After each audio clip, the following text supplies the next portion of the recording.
All right, so this is quadratic formula.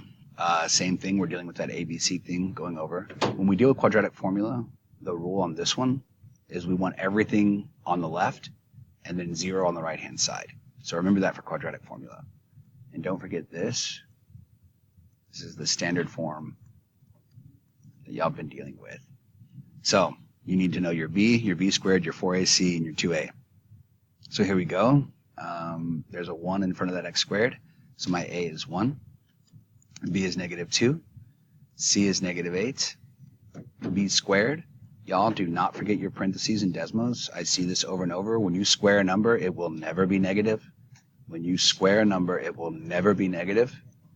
So there's 4 right there. That's -2 squared is 4. Now we have to do 4 times a, which is 1, times c, which is -8. And that gives me -32. 2a is just going to be 1, because that's 2 times 1. Now, when you plug this in, we've done this enough now, a couple days worth, that negative always is there. You see that negative in front of b? It's always there. It has nothing to do with these numbers over here. So that negative goes down. Yeah. So b is -2. Right there. So you see those negatives? That negative has to be there because it's part of the formula. And then b has a negative. So those are 2 negatives right there. Plus or minus square root. Your b squared is 4. You see that minus between b squared and 4ac? That minus always goes there. Check it out. My 4ac is now -32. And now I can plug in my 2a. If you can get this far, where you plug this all the way in correctly, and you have these minuses like this is a 70. You get to the 75, clean it up.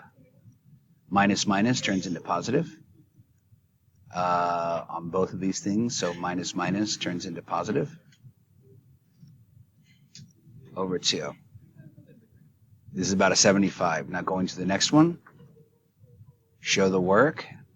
Square root of 34 plus 32 is 36 over 2. Y'all are approaching an 80 at this point. Now let's simplify the radical. The square root of 36 is right there. So the square root of 36 reduces down to 6. So now we can go over here. So I'll have this step as A. My step is B. This step is C. I'm running out of room, so I'll put D here. X equals 2. Going from there, plus minus. And what does the square root of 36 reduce down to? 6 over 2. Now, when you have real numbers here, you're going to have real solutions. So E is, let's break it apart. X equals 2 plus 6 over 2.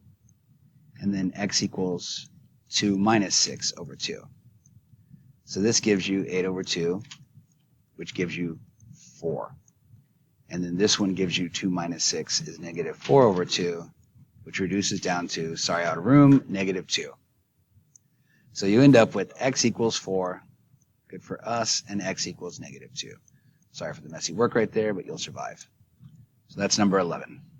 I'm going to let y'all solve number 12 on your own. Number 13.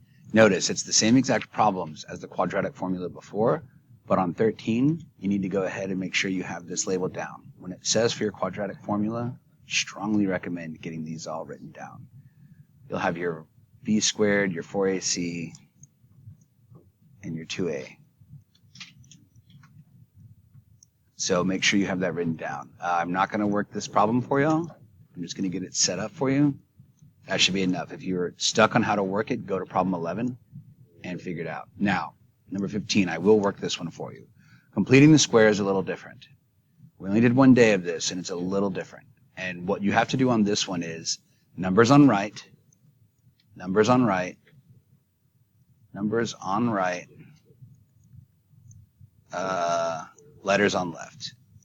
So that's the letters on left, common way of saying it. So what do we mean? We want everything with the variable on the left-hand side, letters on left, and everything without a variable on the right-hand side. So this 2x is a variable. It needs to be moved over. So obviously there's no x's to combine it with, so watch this next step. X squared minus that 2x needs to go there, and then that minus 8 stays there. Equals, what's 2x minus 2x? 0. But remember, we're completing the square, so we want to get our 8 on the other side. So x squared minus 2x. I'm going to move the 8 over by adding 8 to both sides. And I end up with equals 8. So now I have to go ahead and complete the square. And it's that weird thing, remember? We have to identify b, but then we also have to figure out what is our b over 2 squared. And it's that weird process. So our b in this case is -2. So then our little number game that we're going to play over here, I fill in my -2 for my b, and then I'm going to reduce it. So -2 divided by 2 is -1 squared, and then 1 squared is 1. So remember, this number matters, and this number matters, this interior one. So once we have our -1 and our 1 numbers, we can basically get going on this. So I'm going to actually do the work up here. I'm going to continue up here. Sorry for how annoying that is, but I have the free space up here. So I have that -1 and 1. So what do I do next?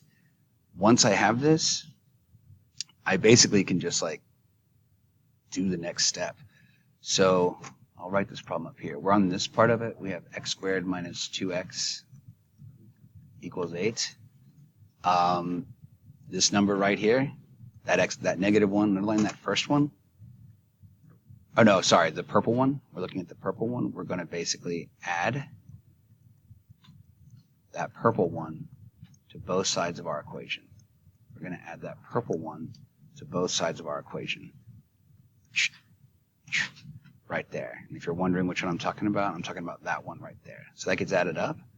So then you end up with x squared minus 2x plus 1 equals 9. And once you have that number, you can basically go ahead and do this. So now you have your right-hand number. We're going to simplify this. See that -1 in here? You can throw that in, and boom, we're done. That's it. That's the answer. We're good to go.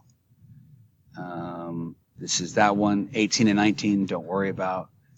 But 16 and 17, very much the same things. So I'll help you on 16 and 17 to get started. X squared minus 4x equals 60. You should start there. Your b is -4. And remember, you're looking for that b over 2 squared business. And then on this one, that 51 should be going over on number 17. So x squared minus 16x equals -51. And that's where you're going to be starting, essentially. So that's that. That's going to be enough framed for this. If you have any questions, ask in class.